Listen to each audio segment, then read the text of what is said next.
Hello guys, good morning all of you. चलो देखिए, अपन profit loss वाला एक चैप्टर कर रहे हैं। उसमें एक मतलब अलग टाइप पढ़ते हैं, जिसमें देखो ये वाली आपकी लाइन होती है कि इसमें पूरे व्यवसाय में ना तो आपको लाभ हो रहा और ना ही आपको हानि हो रही है।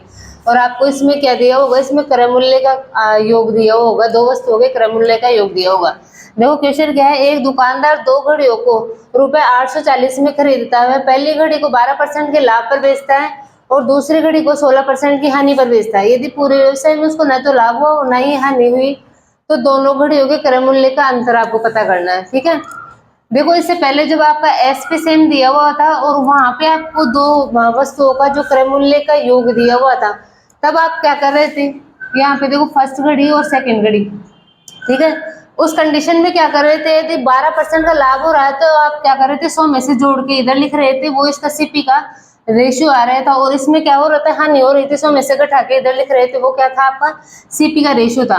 लेकिन ऐसे केस में क्या होगा, जब आपको न लाभ हुआ हो न हानि हुआ हो, पहली घड़ी पे जो 12% का लाभ हुआ है ना, उसको तो इधर लिख दो।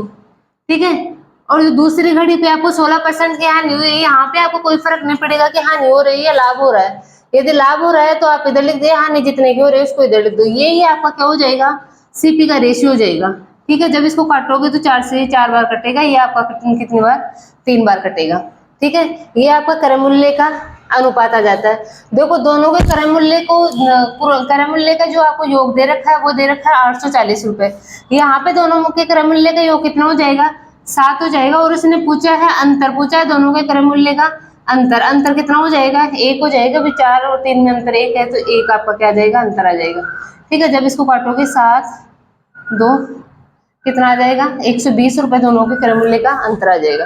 ऐसे देखो सिंपली इस क्वेश्चन को भी आप कर लेंगे। देखो राम को घड़िया ₹847 में खरीदता है, दो घड़िया खरीदता है 847 में। ठीक है, वह पहली घड़ी को 44 से 4/9% के लाभ पर बेच देता है और दूसरी घड़ी को 16 से 2/3% की हानि पर बेचता है। यदि पूरे व्यवसाय में उससे कुछ प्राप्त नहीं हुआ है, वही आपकी लाइन होगी कि ना तो उसको लाभ हो रहा है ना उसको हानि हो रही है, तो घड़ियों के क्रय मूल्य ज्ञात करें। दोनों घड़ियों के अलग अलग क्रय मूल्य पता करने। देखो इसमें वही हो जाएगा आपका, देखो पहली घड़ी पे कितने का हो रहा है, 44 से ही 4/9% का लाभ हो रहा है। देखो 44 से 4/9% को आप फ्रैक्शन में चेंज करोगे, 1/9 कितना होता है आपका, 11 से ही 1/9% होता है। इसको ही यदि मैं दोनों तरफ 4 से इंटू कर दूं तो देखो 4/9 कितना हो जाएगा आपका, 44 से 4/9%। तो इस 44 से 4/9% को क्या लिख सकती हूँ मैं, 4/9। तो ये पहली घड़ी पे हो रहा है, इसको दूसरी घड़ी का सीपी आएगा इससे। ठीक है, और दूसरी घड़ी पे आपको क्या हो रहा है, 16 से 2/3% की हानि हो रही है। 16 से 2/3% की फ्रैक्शन कितनी होती है आपकी, 1/6 होती है। तो इसको क्या बनाना है, पहली घड़ी का सीपी बनाना है। ठीक है, तो यहाँ से आप क्या कर लोगे, सीपी का रेशियो ले लोगे। देखो 3 से कटेगा 2 बार, 3 से कटेगा 3 बार, कितना आ जाएगा, यहाँ पे तो आ जाएगा 3, और ये कितना हो जाएगा 8। पहली घड़ी और दूसरी घड़ी के सीपी का जो अनुपात आएगा वो क्या आ जाएगा आपका, 3:8 आ जाएगा। इसके बाद में आपको दे क्या रखा है, दोनों घड़ियों के क्रय मूल्य का योग दे रखा है 847 रुपए। यहाँ पे दोनों घड़ियों के क्रय मूल्य का योग कितना आ गया आपका, 11 आ गया।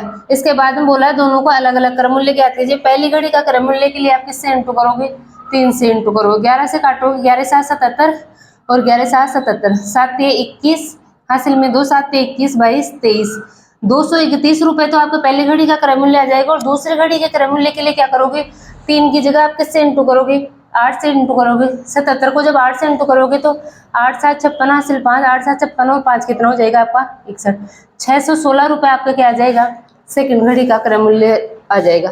बस इस टाइप में आपको इतना ध्यान रखना है कि इसमें क्या दिया होगा, दो वस्तुओं का आपको क्रय मूल्य का योग दिया होगा। इसके अलावा आपको दिया होगा कि पूरे व्यवसाय में ना तो उसको लाभ हो रहा है ना उसको हानि हो रही है। ठीक है, थैंक यू।